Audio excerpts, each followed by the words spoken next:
novo para o senhor, né? De muitas realizações, primeira vez que a gente se fala em 2022.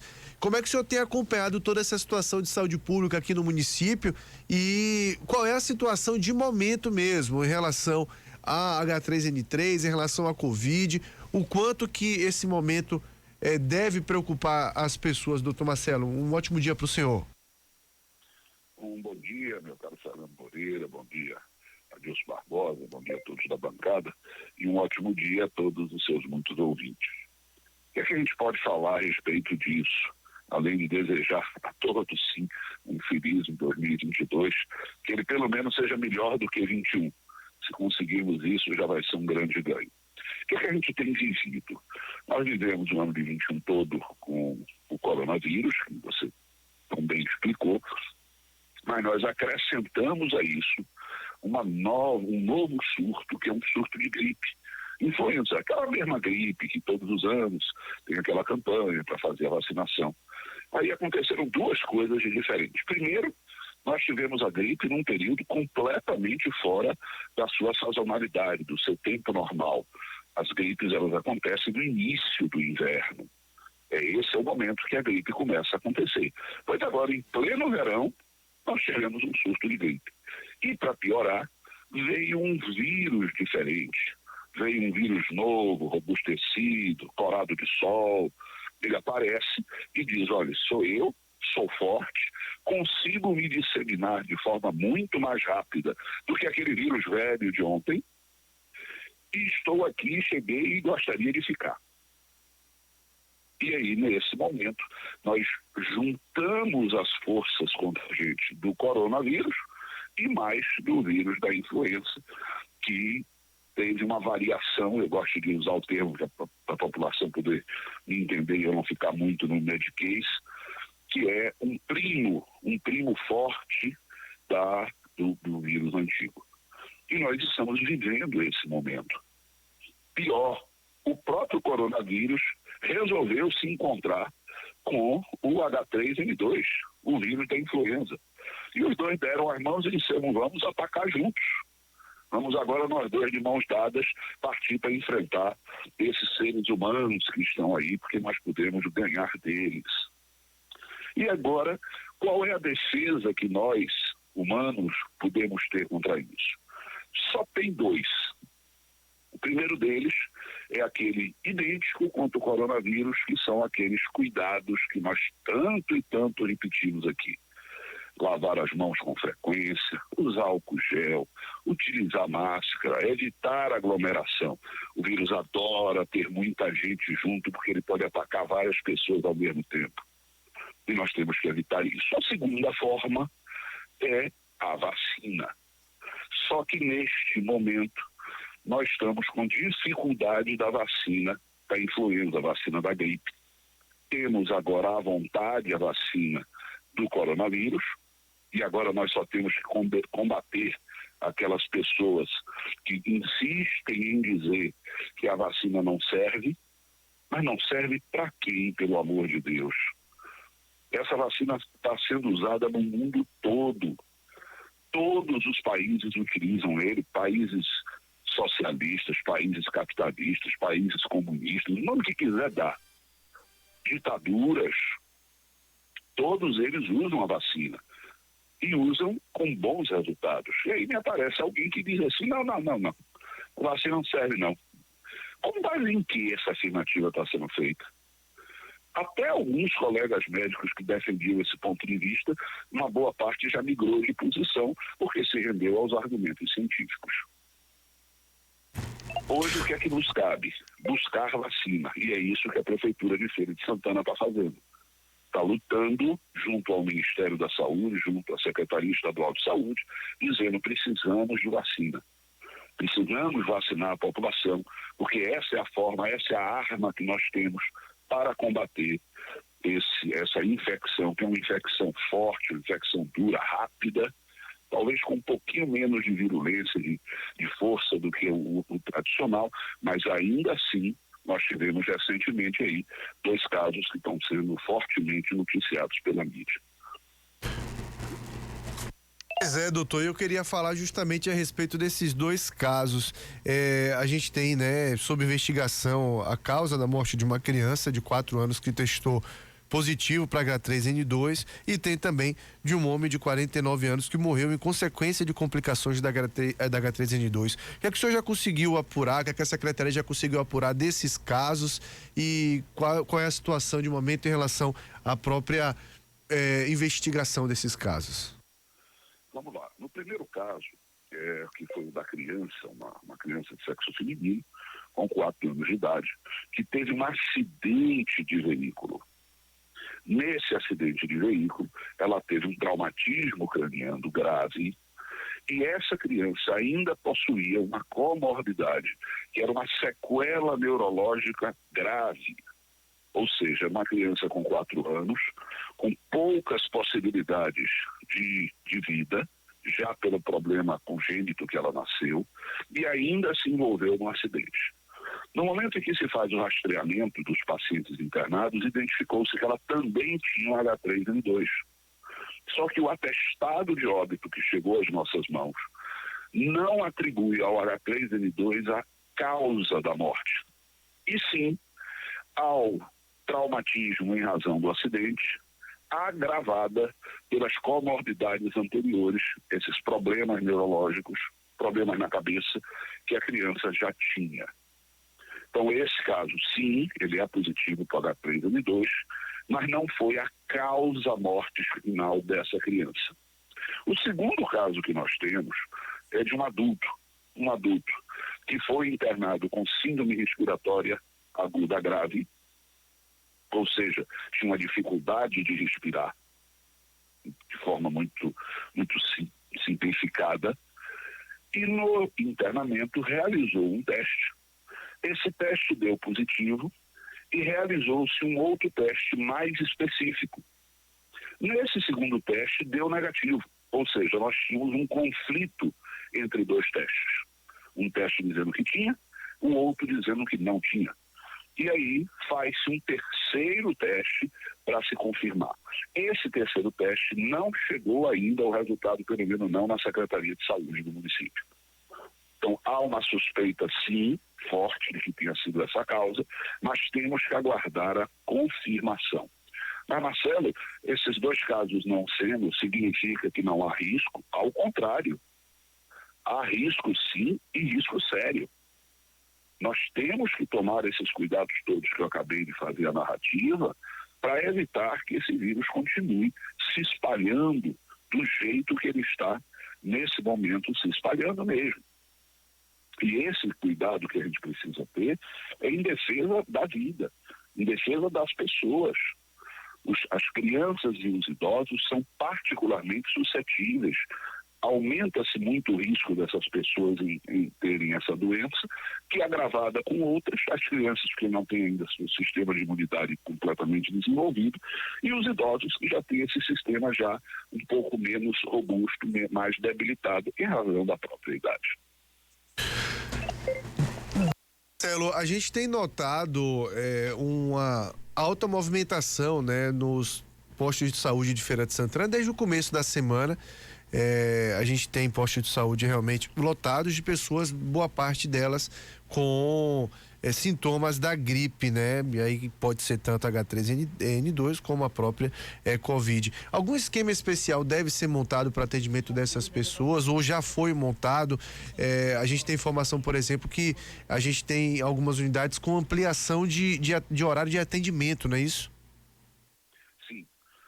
Além desses cuidados, eu já vou narrar quais são as atitudes, eu preciso alertar a população para uma situação muito específica. Ontem eu estive pessoalmente, novamente, já tinha estado no início da semana, na UPA da Mangabeira. Curiosamente, ainda fui lá com o próprio prefeito Colbert Martins, e nós, na condição de ambos médicos, nós visitamos a unidade, adentramos a unidade. E qual foi o quadro que nós vimos? Primeiro, uma recepção muito tranquila.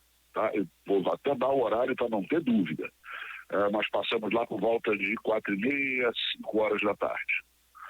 Recepção tranquila e a unidade em si relativamente cheia em termos de internamento. Não lotada, mas cheia. nenhum caso de gripe ou de Covid. A unidade estava cheia de outras patologias. Vou interpretar esse fato para vocês. Qual é a dificuldade? Muita gente está procurando o ambulatório, o que faz com que você tenha a percepção de uma unidade externamente cheia, mas logo após o atendimento do médico, na demora que isso tenha acontecido em razão dela estar cheia, a indicação é de suporte para a casa, ou seja, faz a consulta, o médico examina, eventualmente pede algum exame complementar, na maioria das vezes nem pede, e vai fazer uso de um antitérmico, de uma vitamina C, de maior hidratação, maior líquido, mais suco, tá? E você vai fazer isso tudo em casa, ou seja, não requer o internamento. Essa informação bate certinho com aquilo que os cientistas têm apontado, onde a gente tem um vírus que realmente se espalha muito rápido, mas ele não tem a virulência, ou seja, ele não tem a força que o vírus comum tem, de lhe derrubar mesmo, de evoluir para uma pneumonia, precisar de um internamento, precisar de uma unidade de terapia intensiva e, nos piores casos, realmente levar a óbito. É isso que nós temos identificado. Qual é a nossa atitude em relação a isso? Primeira e mais importante, orientar a população.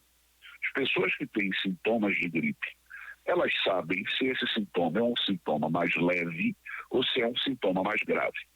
Naquelas hipóteses do sintoma mais leve, está com uma garganta arranhando, mas consegue se alimentar, consegue deglutir, consegue engolir com facilidade, ela deve se dirigir ao posto do seu bairro.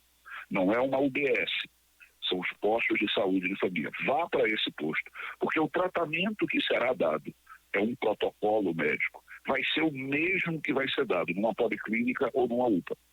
Não vai mudar. É aquele mesma forma de tratamento. E nessa unidade, nesse PSF, você provavelmente vai ser atendido muito mais rápido do que se você se dirigir para uma policlínica ou para uma UPA, que eventualmente vai estar lotada, vai estar muito cheia. Todos vão ser atendidos. Só que nas UPAs e nas policlínicas, a regra de atendimento não é ordem de chegada, é principalmente a urgência do atendimento. Se você já chega com sintomas leves e você é classificado como azul ou verde, ou seja, uma cor que demonstra que você não tem urgência, todas as outras cores que chegarem depois de você vão passar na sua frente. E essa é a regra mesmo que tem que ser aplicada. Se chega alguém numa situação de vermelho, quer dizer, ele está, por exemplo, numa parada cardiorrespiratória, é evidente que esse paciente vai entrar, não vai fazer nem ficha. Ele vai entrar direto. Até porque primeiro vamos salvar a vida, depois vamos ver a parte burocrática, depois resolve. Então, se as pessoas se dirigirem para outra unidade, para um PSS, provavelmente vão ser atendidos de forma idêntica e muito mais rápido. Então, aqui vai o meu apelo para as pessoas que têm sintomas leves, que se dirijam aos postos de saúde do seu bairro. Se os sintomas forem mais graves, sim, dirija-se a uma UPA, dirija-se a uma policlínica, vai fazer a classificação de risco e você vai ser atendido de acordo com sua gravidade e de acordo com a gravidade das outras pessoas que também estão esperando.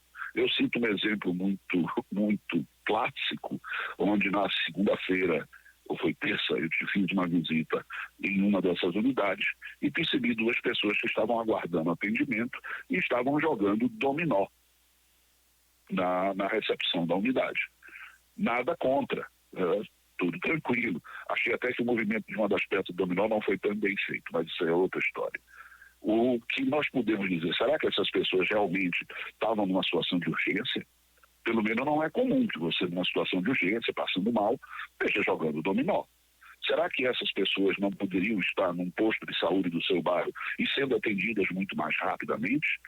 Nessa UPA, por exemplo, existe um PSF muito próximo dessa unidade.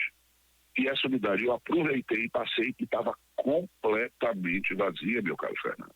Ou seja, boa parte das pessoas que estavam lá aglomerando, esperando, se tivessem se dirigido a esse posto, já tinham sido atendidas. Então essas são as medidas, a orientação que eu posso dar à população. Da parte da Secretaria, o que é que nós já pudemos e fizemos? 6 unidades de saúde já tiveram seus horários de atendimento ampliados para as 21 horas. Primeiro, a gente consegue aumentar a quantidade de pacientes atendidos. Segundo, dá um pouco mais de conforto à população, principalmente aquele trabalhador que muitas vezes sai de casa muito cedo, só volta 4, 5 horas da tarde para casa, e nesse horário ele já não tinha mais nenhuma unidade funcionando. Então agora ele tem a opção de, nessas 6 unidades, se dirigir a uma outra, com um outro horário de atendimento e poder fazer seu atendimento normalmente. Fora essa situação, o que é que nós temos? Transformar algumas das salas que servem hoje para a administração das UPAs e das policlínicas, transformá-la em área de atendimento ou área de espera, de forma a minimizar o transtorno das muitas pessoas que estão procurando.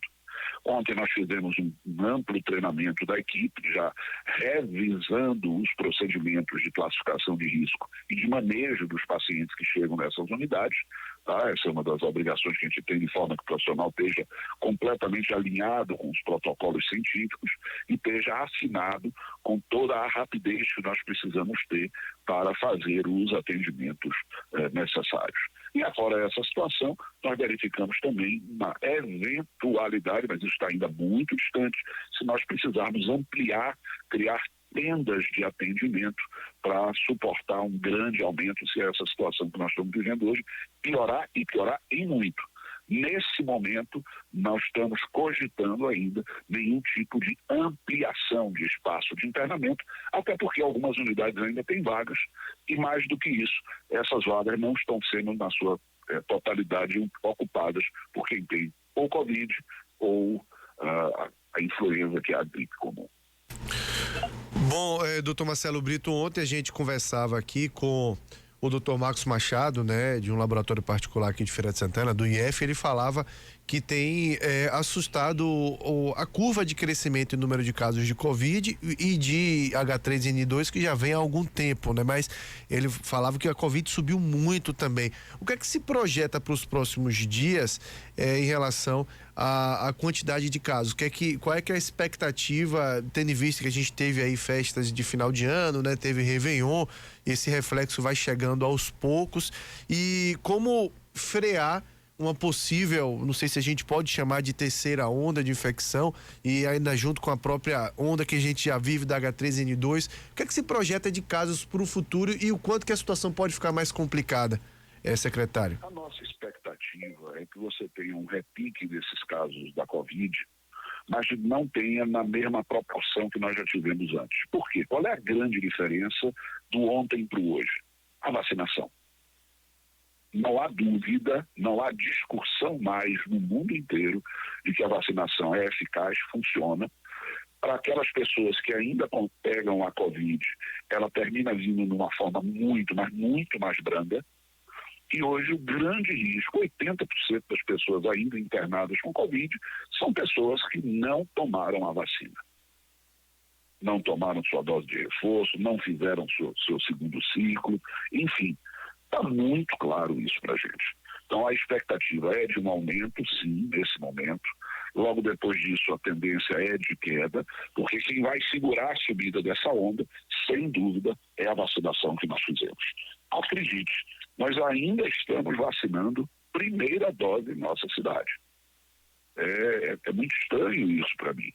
O último número que eu recebi, mais de 350 pessoas num único dia fizeram sua primeira dose de vacina contra a Covid. Eu não consigo entender esse tipo de posicionamento. Hoje, por exemplo, nós estamos fazendo, fica até aproveitando sua grande audiência, hoje na localidade do Jorge Américo, na praça principal, nós vamos mandar para lá uma van, um ônibus com vacinação itinerante.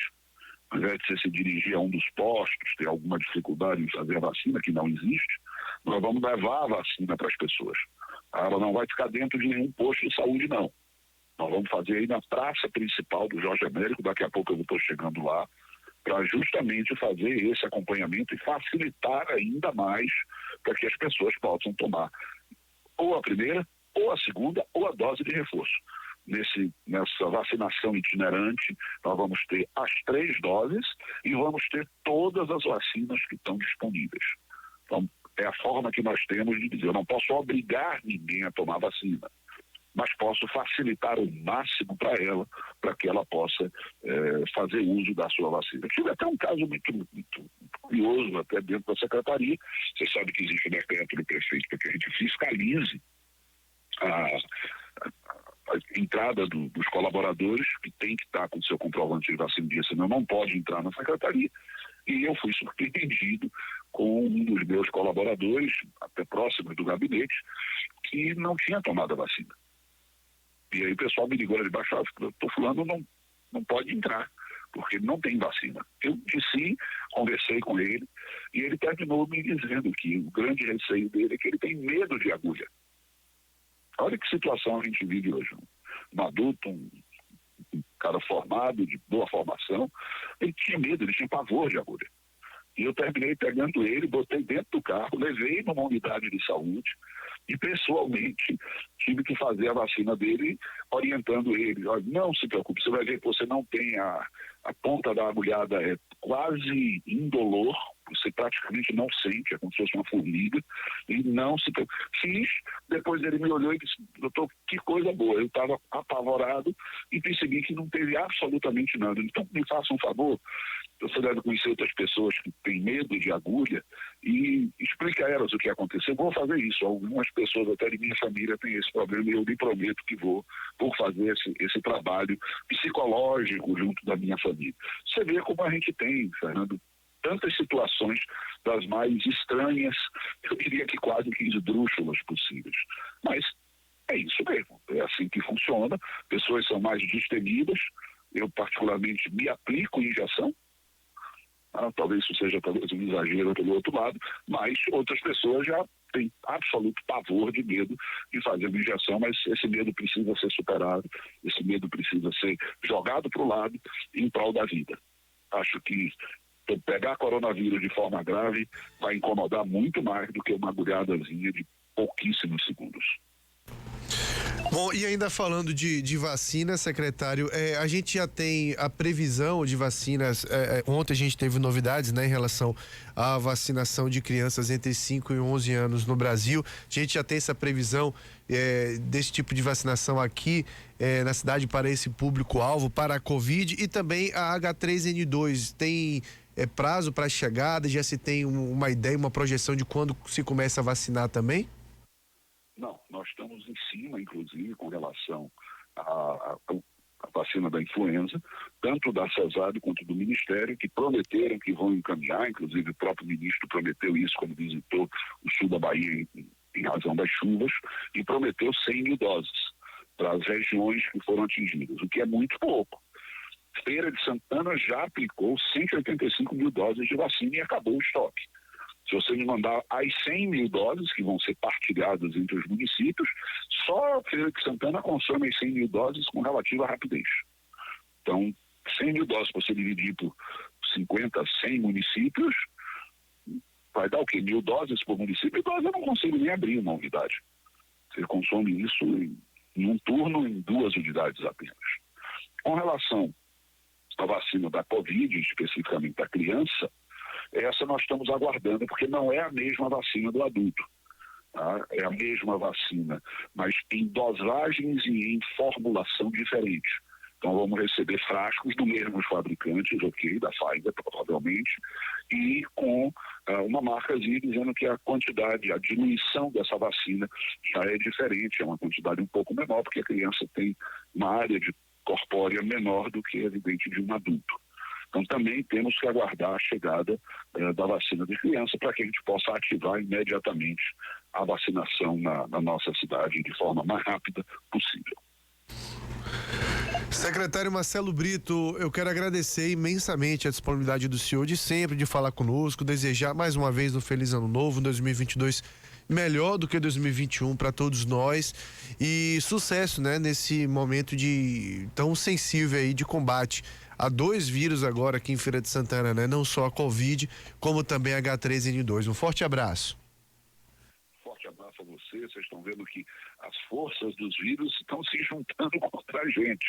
Mas nós vamos vencer essa briga sim. Do mesmo jeito que estamos vencendo da Covid, vamos vencer mais essa dificuldade. E eu tenho certeza que 2022 vai ser um ano melhor do que o 2021. Forte abraço a você, meu caro Fernando, forte abraço a Dilson, um forte abraço a todos os ouvintes da Rádio Princesa. Valeu, conversamos então com